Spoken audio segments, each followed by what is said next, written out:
sahabat Dokter Uner TV, selamat datang kembali di acara Dokter Uner TV edisi Dokter Edukasi. Bersama saya, Sheryl Aurelia, selaku moderator yang akan memandu jalannya acara hari ini. Buat kalian yang belum tahu, apa sih sebenarnya Dokter Uner TV itu? Dokter Uner TV merupakan sebuah platform yang dibentuk oleh Fakultas Kedokteran Universitas Airlangga yang menyajikan informasi mengenai kesehatan yang pastinya menarik dan juga informatif. Terus ikuti channel YouTube kami dan Instagram kami di @dokterunairtv dan juga @fk_unair supaya tidak ketinggalan informasi yang pastinya menarik dan up to date setiap minggunya. Kali ini, topik yang akan kita bahas tidak kalah menarik dengan topik-topik sebelumnya. Kita akan membahas mengenai kekerasan seksual di kalangan remaja dan bagaimana sih sikap kita dalam memperingati Hari Anak Nasional 2023. Kasus kekerasan seksual di Indonesia itu dipandang bagaikan gunung es. Kekerasan seksual, terutama pada remaja, yang diketahui masih sangatlah sedikit, padahal ada banyak sekali kasus yang tak tampak dan menguap begitu saja. Banyak sekali korban yang enggan untuk melapor, mungkin karena mereka bingung harus melakukan apa, hingga mereka seperti takut kalau misal melapor ada stigma-stigma negatif dari masyarakat sekitar. Dengan begitu, mereka tidak akan mendapatkan penanganan yang baik dan dampaknya itu akan sangat buruk bagi emosional setiap anak-anak dan remaja. Oleh karena itu, topik ini diangkat agar kita sama-sama belajar mengenai kekerasan seksual dan bagaimana cara kita menyikapinya, tentunya dengan ahlinya. Langsung saja kita sambut Dr. Yunias Setiawati, spesialis kedokteran jiwa, konsultan FISCM. Selamat sore, dokter. Selamat sore, Sheryl. Bagaimana kabarnya, dokter? Baik. Halo sahabat Uner TV yang berbahagia. Selamat berjumpa lagi dalam acara edukasi fenomena gunung es kekerasan seksual di kalangan remaja. Nah, semoga acara ini bermanfaat untuk kita semua. Baik, dokter. Kalau tidak salah, dokter Yunias ini sudah pernah mengisi di acara ini ya, dokter? Bagaimana perasaannya, dokter, bisa kembali ke sini? Iya, saya merasa senang dan terima kasih atas kesempatan yang diberikan oleh Uner TV ya untuk berbagi khususnya tentang kesehatan anak dan remaja. Karena seperti kita ketahui, kesehatan anak dan remaja itu tidak hanya kesehatan fisik, tetapi juga kesehatan mental, emosional yang akan membangun generasi penerus yang berkualitas. Baik, dokter. Pasti sangat membanggakan ya, dokter, bisa jadi narasumber di sini lagi. Baik, boleh saya izin mulai ya, dokter? Sebelum kita membahas lebih mengenai topik kekerasan seksual ini, mungkin lebih baik kalau kita mengetahui sebenarnya definisi dari kekerasan sendiri itu apa? Iya, makasih. Memang saat ini kekerasan itu menjadi masalah kesehatan fisik, mental, emosional di seluruh dunia ya. Karena ternyata 75% anak-anak itu pernah mengalami kekerasan dari caregiver atau bahkan orang tuanya sendiri, terutama di usia di bawah umur ya, di bawah 7 tahun. Nah, kekerasan sendiri yaitu segala aktivitas baik kekerasan fisik, mental emosional, seksual, eksploitasi anak maupun penelantaran anak yang tentunya akan merugikan bagi perkembangan anak, remaja, bahkan sampai dewasa kelak. Nah, itu adalah pengertian mengenai kekerasan. Baik, dokter, dari kekerasan sendiri itu sebenarnya sangat luas ya, dokter. Bisa bentuknya itu macam-macam. Jadi mungkin bisa dijelaskan, dok, ini mengenai bentuk-bentuk dari kekerasan sendiri itu apa aja? Iya. Jadi kekerasan fisik misalnya ya dipukul, dicubit. Nah, itu tidak hanya fisik aja ya, misalnya mental emosional dibanding-bandingkan, terus dikatakan jelek, bodoh ya, atau kekerasan seksual. Nah, yang lewat internet dikenal dengan cyberseksual. Itu tentu saja akan merendahkan martabat anak ya dan mengganggu tumbuh kembang anak di masa depannya begitu. Baik, dokter, berarti banyak sekali ya teman-teman jenis dari kekerasan itu sendiri. Nah, karena kita pada kali ini akan membahas mengenai kekerasan seksual, maka alangkah lebih baiknya kalau kita sama-sama menyamakan persepsi ya, dokter, Iya, apa betul. itu kekerasan seksual itu.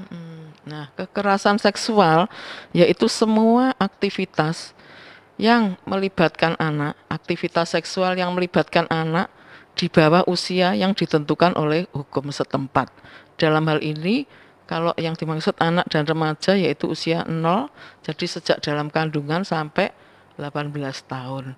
Yang tentu saja merugikan anak dengan tujuan untuk kesenangan pelaku atau mungkin memang melakukan aktivitas secara langsung begitu. Jadi ada yang langsung maupun tidak langsung gitu.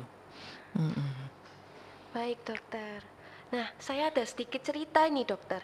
Jadi teman saya ini seorang perempuan, dia tinggal di kos-kosan. Nah, saat sepulang dia dari kerja ke tempat kosnya, ada satpam yang menyapa dia seperti sendirian aja, Non. Tapi teman saya ini karena mungkin takut, jadinya tidak membalas. Tidak membalas ya. Iya.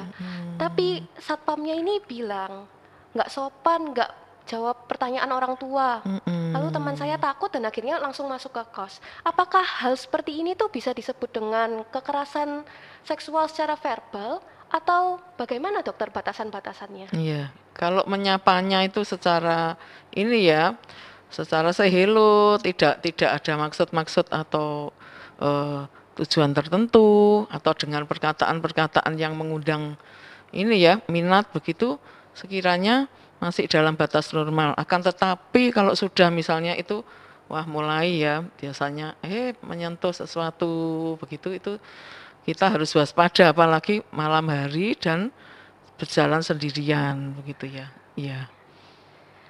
Baik, dokter. Nah, kalau sekarang kita melihat dari segi pelakunya ya, dokter. Selama ini kita melihat bahwa sebenarnya kekerasan seksual itu didominasi oleh pria.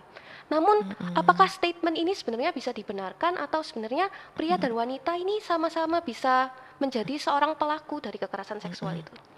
Sebetulnya memang setiap orang tuh berisiko juga ya menjadi pelaku, tetapi kebanyakan yang dilaporkan adalah laki-laki sehingga kita mayoritasnya adalah laki-laki itu berdasarkan laporan dan tentunya penelitian sebelumnya begitu ya. Tetapi risiko untuk melakukan kekerasan itu sebetulnya sama ya karena dikatakan kekerasan seksual tadi kan fenomena gunung es di mana pasien-pasien itu jarang yang mau melapor apalagi anak ya.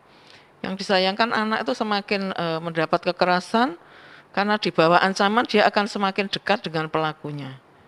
Dan di sini pelakunya bisa dibagi dua ya, intrafamilial. Jadi mungkin orang tuanya sendiri atau orang tua tiri atau kakek, paman, bibi yang seharusnya melindungi dia, tetapi malah melakukan kekerasan seksual. Atau ekstrafamilial, misalnya lingkungan yang buruk begitu ya, mungkin tetangga atau orang-orang di sekitarnya, di mana pengetahuan anak tentang seksual itu sendiri masih rendah. Nah, sehingga anak itu semakin berisiko untuk mendapatkan kekerasan seksual yang sering juga tidak dipahami. Nah, mungkin pada kasus yang saya sebutkan tadi, apakah anak itu pernah mengalami trauma sebelumnya ya? Karena kalau dilihat hanya disapa tapi responnya kan berlebihan sampai lari. Nah, itu kita perlu telusur lebih lanjut. Apakah memang ada trauma-trauma masa anak? Karena trauma masa anak itu tidak hilang begitu saja. Trauma anak itu akan mempengaruhi tumbuh kembang anak. Di dalam otak juga fungsinya seperti di amigdala yang mengatur fungsi ketakutan, emosi ya. Dan itu kalau sangat aktif, maka hipokampus sebagai tempat menyimpan memori akan down, akhirnya menurun. Nah, akhirnya anak itu menjadi tidak percaya diri, prestasi belajarnya buruk, begitu. Nah, menyebabkan dia juga karena menarik diri akan ditinggalkan oleh lingkungannya. Padahal anak itu adalah merupakan korban. Untuk itu perlulah kita membahas fenomena gunung es ini ya. Baik, dokter. Berarti sebenarnya jenis kelamin ini tidak mempengaruhi seberapa banyak yang mendominasi pelakunya itu cowok atau cewek, itu sebenarnya tidak mempengaruhi ya, dokter. Iya. Jadi semua beresiko untuk menjadi seorang pelaku. Nah, kalau dibilang suatu tindakan itu sebenarnya baik atau salah itu pasti seseorang itu sebenarnya mempunyai alasan untuk melakukan tindakan tersebut ya dok. Mm-mm. Nah kalau dari kekerasan seksual ini dokter, dari pelakunya itu sebenarnya apakah ada alasan tersendiri atau mungkin pemicunya gitu dokter, sehingga Mm-mm. mereka tuh melakukan kekerasan seksual ini? Iya. Nah, mungkin para pelaku itu tidak menutup kemungkinan adalah korban pada masa perkembangan sebelumnya. Sehingga akibat dia tidak mendapat perlakuan yang baik, nah secara unconscious dia akan melakukan hal yang serupa. Nah, banyak hal yang terjadi seperti itu, di mana korban-korban kekerasan seksual di masa anak akan menjadi pelaku saat mereka remaja, bahkan dewasa ya. Nah, tentu saja korbannya anak-anak yang usianya di bawah usia pelaku tersebut ya. Karena dia akan merasakan apa seperti kuat gitu ya, bisa menekan menekan anak-anak kecil tersebut gitu. Baik dokter. Ah, lalu semisal nih dokter, kalau dalam beberapa kasus kan ada orang tua yang melakukan kekerasan seksual terhadap anaknya. Nah, itu sebenarnya dampak yang diterima dari anak itu sendiri itu apakah lebih berat daripada dampak apabila pelakunya ini bukan keluarga terdekat atau bagaimana? Ya, tentunya kalau pelakunya itu semakin dekat, di mana keluarga yang seharusnya melindungi anak, melibatkan dalam segala kegiatan anak, tetapi malah melakukan hal tersebut, anak akan sangat terancam ya, karena dia kan harus pulang, terus tergantung dengan orang tersebut, di mana dia yang mestinya pulang itu merasakan tenang, bahagia, beristirahat, tetapi dia diancam dengan ketakutan-ketakutan. Nah, ketakutan-ketakutan yang berlebihan itu akan dapat mengakibatkan gangguan-gangguan, misalnya kecemasan, depresi, atau bahkan gangguan stres pasca trauma begitu ya. Di mana nanti saat remaja mungkin dia sangat ketakutan kalau melihat lawan jenis gitu. Dia merasa seolah-olah akan diperlakukan tidak baik gitu ya. Atau muncul fobia. Nah, bahkan beberapa mahasiswa ataupun remaja ya, remaja ataupun mahasiswa itu sering ke klinik karena dia nggak mengerti. Saat kelas 4 SD itu saya pernah dilakukan seperti ini oleh driver saya atau ada yang oleh pamannya, tapi saya tuh tidak tahu kalau itu adalah kekerasan seksual. Nah, dengan seiring perjalanan waktu, setelah dia membaca-baca, dengan adanya edukasi, dia mengerti bahwa hal itu sangat mengganggu dan dia merasa self esteem-nya sangat rendah, bahkan melakukan self harm ya, melukai diri, menyilet-nyilet, menggunting, ada yang membenturkan kepala karena dia merasa tidak berharga, tidak berguna. Bahkan beberapa terancam risiko bunuh diri. Nah, itu yang harus diwaspadai. Karena dampaknya tidak hanya pada anak saja, tetapi ternyata banyak pula remaja bahkan dewasa yang baru mengerti tentang seksual, perilaku seksual yang baik dan sehat. Untuk itulah perlulah kita diskusi masalah kekerasan ini. Karena dengan mengetahui sejak dini, maka kita akan melakukan deteksi dini, penanganannya juga lebih dini. Nah, itu akan menghasilkan prognosa atau output yang lebih baik gitu. Baik dokter, berarti banyak sekali ya dokter dampak emosional yang dialami Iya. dari seorang anak nanti yang akan berkembang menjadi seorang remaja dan akhirnya dewasa dan bisa mengalami stres pasca trauma tersebut ya Iya. dokter. Nah, kalau dampak selain dampak emosional dokter, mungkin dampak secara fisik atau yang tadi Iya. disebut perkembangan otak dari anak itu bagaimana dokter? Nah, kalau dari fisik tentunya kalau dengan paksaan mungkin kita jumpai loh kok ada luka-luka.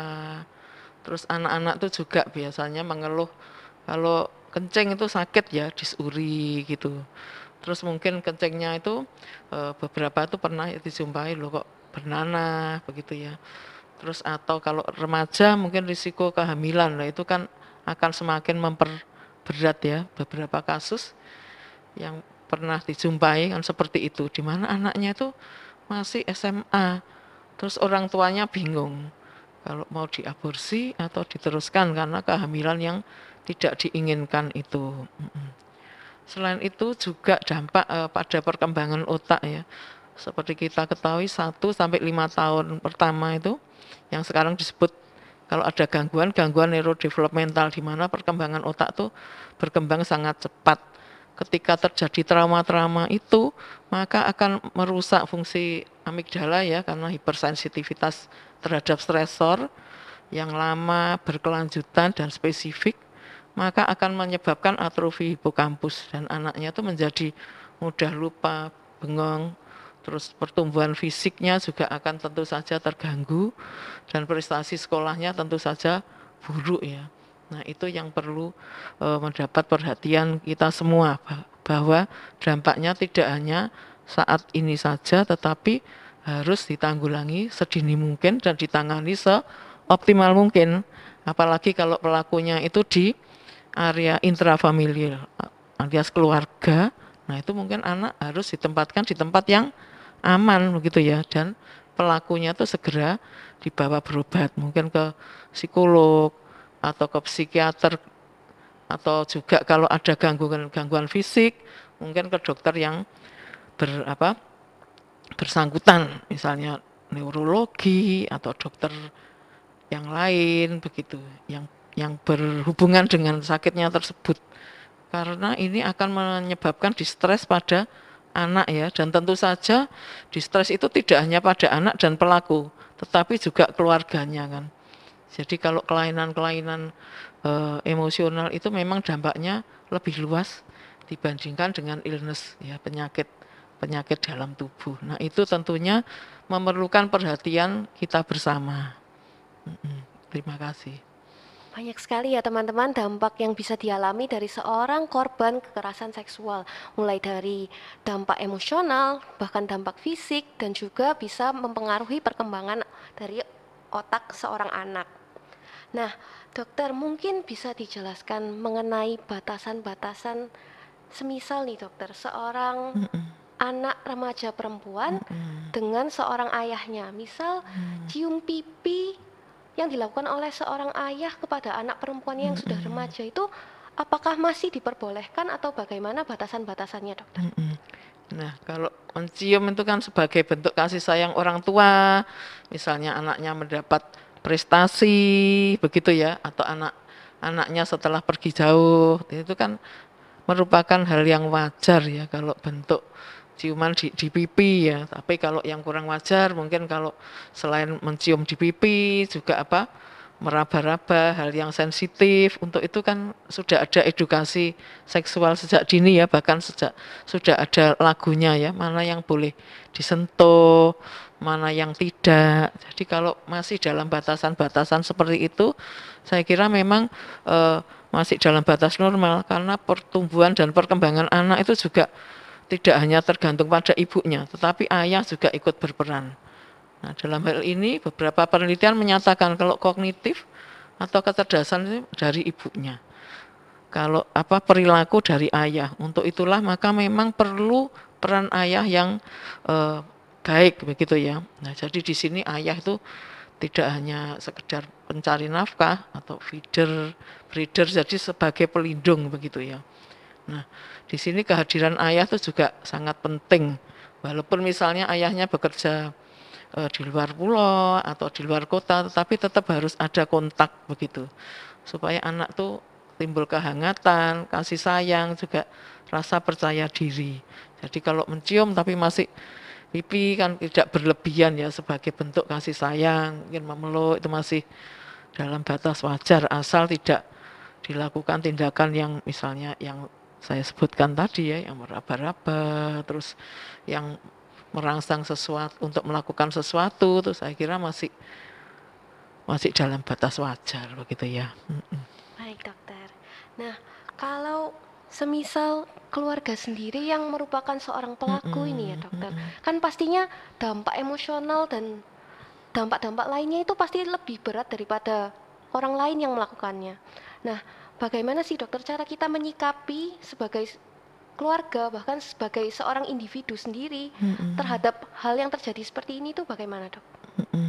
Ya, jadi di sini dilihat dulu ya pelakunya tuh keluarga inti atau keluarga yang ini, yang apa, tidak tinggal serumah begitu ya. Kalau tidak tinggal serumah tentunya lebih mudah ya. Beberapa kasus itu ada yang memang kebetulan dia itu tinggalnya serumah. Nah, untuk itu kalau tindakannya memang mengganggu, sebaiknya memang pelakunya itu kita ini ya, kita isolir lah, kita pindahkan supaya anak itu merasa aman, nyaman begitu ya, sambil eh, pelakunya itu juga diberikan pertolongan, atau bila memang suatu kejahatan mungkin bisa dilaporkan ya kalau memang dia maksudnya melakukan suatu kejahatan. Jadi intinya jangan melindungi pelakunya supaya anaknya itu juga, anak atau remaja tersebut bisa tumbuh dan berkembang secara lebih baik ya. Di sini perlu dukungan ya. Yang sering anaknya itu malah dianggap sebagai ini ya, apa namanya, sudah menjadi korban, malah dianggap dia yang ini ya, membuat pelaku melakukan hal seperti itu. Nah, itu anak akan semakin tertekan karena dia disalahkan ya. Kamu nggak bisa melindungi dirimu sendiri, misalnya seperti itu ya. Kamu seharusnya kan tidak demikian, padahal dia sudah menjadi korban dalam kondisi ketakutan, cemas. Untuk itu memang keluarga harus melakukan perlindungan terhadap anak tersebut. Baik dokter, berarti selama ini kasus kekerasan seksual itu biasanya kan banyak sekali yang berbicara seakan-akan seorang wanita yang berpakaian tidak baik alias terbuka itu memicu seseorang untuk melakukan kekerasan seksual. Berarti apakah bisa dikatakan kalau sebenarnya itu bukanlah sebuah pemicu, namun memang pelakunya lah yang salah? Ya, memang dari segi pelaku sendiri mungkin ada gangguan-gangguan kepribadian ya, atau perilaku yang memang eh, kurang baik begitu ya. Baik dokter. Lalu apakah mungkin dokter ada tips atau upaya supaya kita bisa mencegah hal-hal seperti ini terjadi pada Ya. keluarga kita, pada diri kita sendiri gitu dokter? Nah, dalam hal ini tentunya kita perlu edukasi seksual sedini mungkin. Dalam hal ini edukasi seksual disesuaikan dengan umurnya. Misalnya mengenal bentuk tubuh, terus mana yang boleh disentuh, mana yang tidak. Terus seperti edukasi seksual yang dilakukan di SD itu kan juga baik ya, fungsi reproduksi supaya remaja-remaja itu mengenal begitu. Dan hubungan seksual itu yang bagaimana supaya dia tahu, oh kalau ini sudah apa, melewati batas, oh kalau ini boleh. Jadi harus dijelaskan secara detail sesuai dengan perkembangan usia anak begitu. Dan juga yang tak kalah pentingnya yaitu menciptakan komunikasi efektif yang baik dalam keluarga.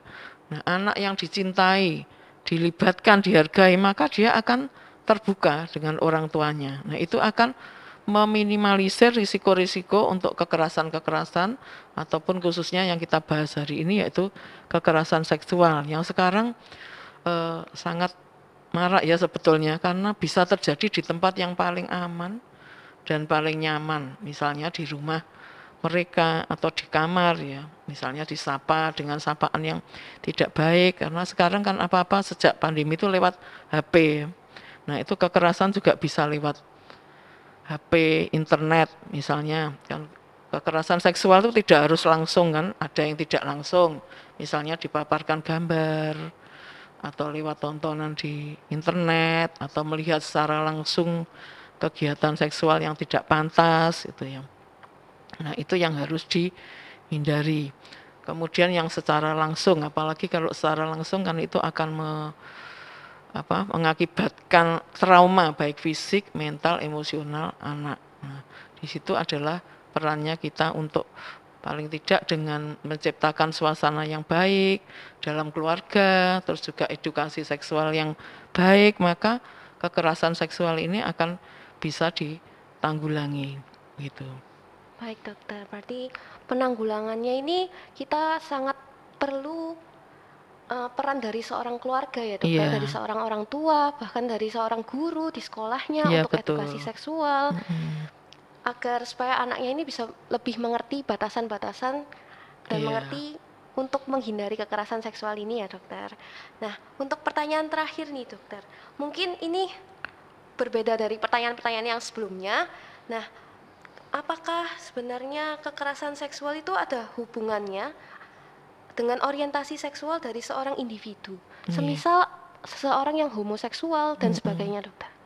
Iya, itu tentu saja dalam berbagai penelitian juga erat hubungannya ya, karena anak-anak korban kekerasan seksual itu dia menjadi bingung akan jati dirinya. Sebenarnya saya ini apa begitu ya? Saya ini sebagai perempuan atau laki-laki, itulah yang memicu banyaknya homoseksual. Nah, karena juga pemahaman-pemahaman juga apa yang terbatas kan mengenai gender tersebut. Terus juga kekerasan-kekerasan yang terjadi misalnya di bawah usia 7 tahun di mana super ego juga belum berkembang, maka risiko terjadinya orientasi seksual atau perilaku seksual yang tidak pantas itu akan semakin tinggi pula. Begitu. Baik, dokter. Nah, mungkin dari dokter sendiri nih, apakah ada pesan bagi pemirsa di rumah yang sedang menyaksikan agar bisa menghindari kekerasan seksual ini, dokter? Ya, terima kasih pada sahabat UNER TV ya yang tetap setia mengikuti sampai di akhir acara. Jadi di sini adalah komunikasi efektif dalam keluarga itu adalah merupakan hal yang sangat penting bagi tumbuh kembang anak. Karena dengan komunikasi yang efektif, maka akan meningkatkan rasa percaya diri, rasa aman, nyaman bagi anak, dan anak itu akan tumbuh menjadi remaja yang mandiri, terus bisa berteman dengan bebas dengan temannya tanpa adanya tekanan, dan dapat tumbuh menjadi orang dewasa yang berkualitas. Nah, sekian dari saya mungkin ya. Baik, terima kasih dokter. Jadi banyak sekali ya teman-teman informasi yang kita dapatkan dari dokter Yunias ini. Nah, sekarang mungkin teman-teman yang mungkin sedang mengalami atau ada keluarga terdekat yang sedang mengalami, yang bingung harus melakukan apa, sekarang menjadi lebih tahu dan bisa melakukan deteksi dini dan juga penanganan yang lebih dini ke ahlinya langsung. Nah, baik, terima kasih dokter atas waktu dan ilmunya.